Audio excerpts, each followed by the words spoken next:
Well, the director's entrance is a completely different character, of course, to the control rooms, but part of it. And the director's staircase, the director's enclosure, and of course the lift that goes through that is all being restored. And it really is characteristic of the era. It's a proper caged lift.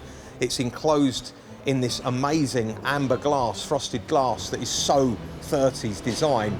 And these are very large pieces of glass that are having to be carefully matched and installed to a standard and attention to detail that cannot go wrong. When the London Power Company were originally commissioning the design for the control room, it was to showcase the power station, to represent that age of clean power. And as an Art Deco showcase, the director's entrance provides part of that sequence.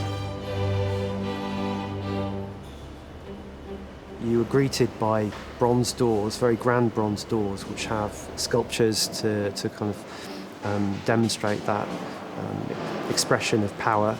And then inside the director's entrance, you've got marble finishes that echo the control room, and a continuity of these kind of very lavish bronze and coloured glass with the director's lift. Visitors would have originally gone into the entrance foyer, taken the director's lift up to this level, and then come through to the control room. So that's a sequence that we keep because it's kind of a critical way to understand how this functioned, and the public will be able to enjoy that when this is operating as the event space.